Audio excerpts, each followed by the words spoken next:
Vámonos con los temas económicos y financieros. Ya está listo Roberto Aguilar, ahora no en el estudio, pero sí en el otro lado de la pantalla. Mi querido Robert, ¿cómo te va? Buenos días.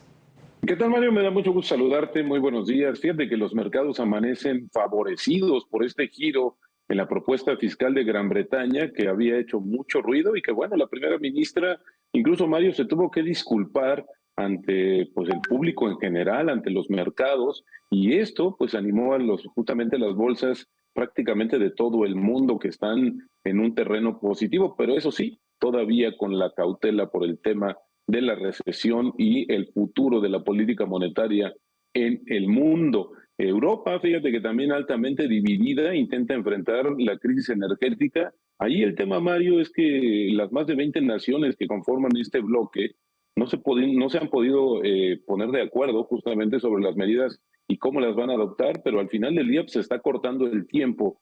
Fíjate que justamente el 20 y 21 se van a reunir los representantes ya de los gobiernos para tomar una decisión final sobre esta situación, que también va a incluir, por cierto, Mario, más ayudas para los consumidores y las empresas agobiados por este incremento de los energéticos en Europa. Una de las noticias también importantes, Mario, es que la calificadora internacional Fitch acaba de recortar las previsiones de crecimiento para Estados Unidos. Y bueno, pues el tema es que dice que la combinación de las altas tasas de la Reserva Federal y la inflación van a llevar a la economía estadounidense, que es nuestro principal socio comercial, a una recesión similar a la que sucedió en 1990. Fíjate cómo fue el giro, Mario, que apenas en junio, perdón, esta calificadora esperaba que la economía de Estados Unidos creciera 1.5% el próximo año. Hoy solo espera medio punto porcentual.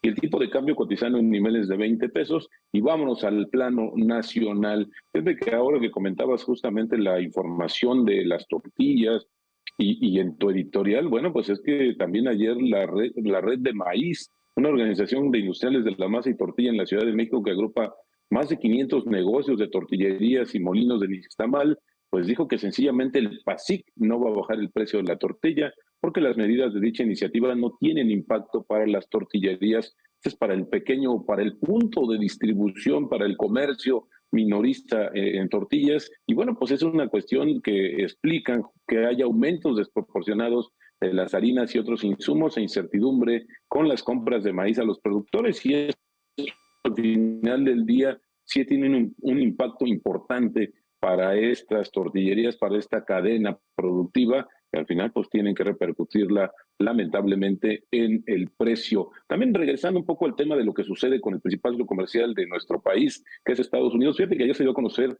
un reporte muy interesante de la agencia Bloomberg, donde dice que es probable que una recesión estadounidense casi va a ser segura el próximo año y esto lleve a la economía de México también a una contracción.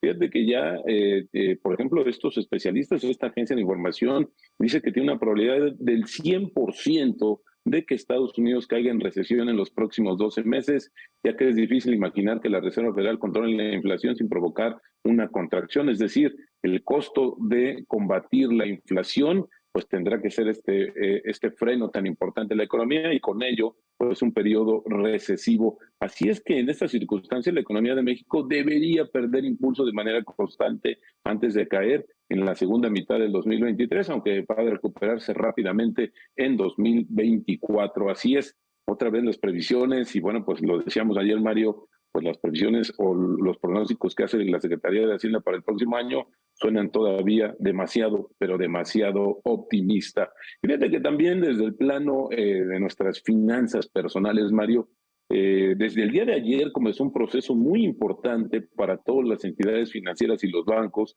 que hacen sus registros ante la Conducef, este organismo que defiende justamente a los usuarios de servicios financieros. Con esta simplificación y agilización de los trámites que no van a dejar o no significan que se deje de regular de manera pues muy detenida o determinante por parte de la Conducef, lo que nos va a ayudar es que va a agilizar los tiempos de respuesta, Mario. Por ejemplo, fíjate, estas quejas que luego se hacen contra los despachos de cobranza van a bajar de 30 a 10 días el periodo de respuesta. Es un proceso paulatino que inició, te decía, el día de ayer y poco a poco va a dar muestras o va a dar resultados, sobre todo para la agilidad de la respuesta de los usuarios o de las quejas de los usuarios de los servicios de financieros en este país. Mañana te voy a platicar también porque arranca la Semana Nacional de Educación Financiera en su edición 2022. Muy interesante porque la verdad hay mucho material. Ahora sí, creo que es un poco de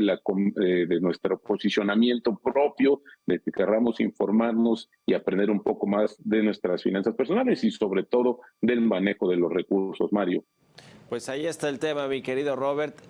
Las finanzas personales muy importantes, pero también las finanzas públicas. Ya nos decía la Secretaría de Hacienda, tiene todavía esta previsión de crecimiento pues muy acelerado el próximo año, cuando al revés el mundo va a la desaceleración y nuestro principal socio comercial, Estados Unidos, ya decías, pues con recortes a su pronóstico de crecimiento, por lo menos lo que ven estos organismos multilaterales como el Fondo Monetario Internacional, el Banco Mundial, etcétera. No se ve el panorama muy bueno, muy alentador para el próximo año, pero lo que no va a cambiar es que en esta discusión, negociación entre comillas del paquete económico que envía Hacienda al Congreso en la Cámara de Diputados, pues pasó ya la ley de ingresos aprobada sin que le cambiaran una coma. El presupuesto le van a hacer ajustes si es que le hacen cosméticos chiquititos, pero prácticamente todo lo que mandó Hacienda pues se va a aprobar, ¿no?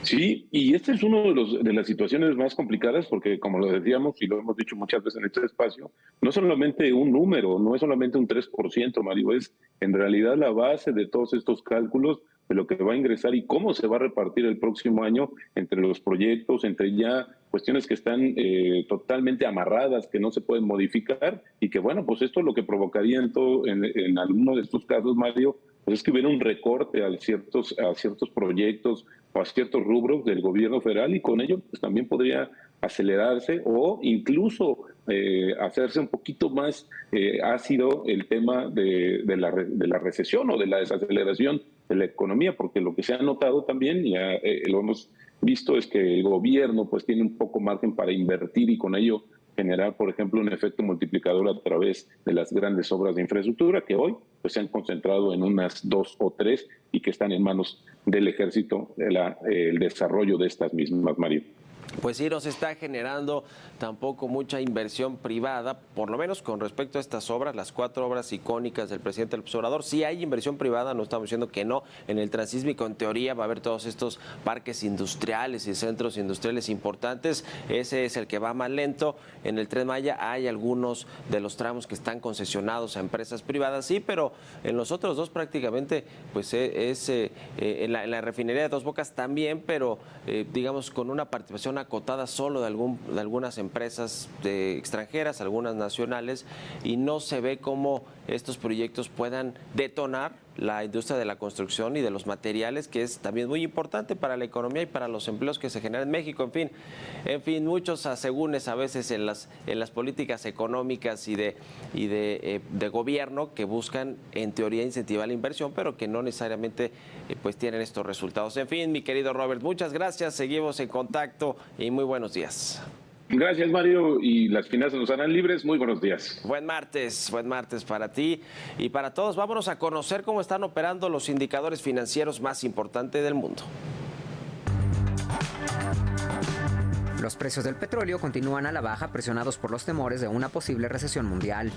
Así, el Brent cayó 0.01% para venderse en los $91.62 por barril. Mientras, el crudo estadounidense West Texas se cotizó en los $85.46, una pérdida del 0.18%. Por su parte, la mezcla mexicana de petróleo disminuyó 0.33% para ubicarse en los $79.42 por barril. La tasa de interés interbancaria del Banco de México se ubica en 9.56%, mientras que los CETES a 28 días alcanzan el 8.90. En cuanto al tipo de cambio, el dólar se vende en los 20 pesos con 54 centavos, el euro se ubica en 19,67, mientras que la libra se cotiza en los 22,62 centavos. En el mercado bursátil, la Bolsa Mexicana de Valores cerró operaciones con una alza del 1.71%, el Standard & Poor's sumó 2.65%, mientras que el Nikkei avanza 1.42%. Durante la jornada pasada, las emisoras que más ganaron en el mercado accionario mexicano fueron Jixa con 11.76%, Omex subió 8%, mientras que Nemak se incrementó 6.26. Entre las empresas con mayores pérdidas se encuentran Impulsora del Desarrollo y Empleo con 7.50%, Banco Invex perdió 3.39%, mientras que Corporación Moctezuma cayó 3.26%. Israel Morales, Heraldo Televisión.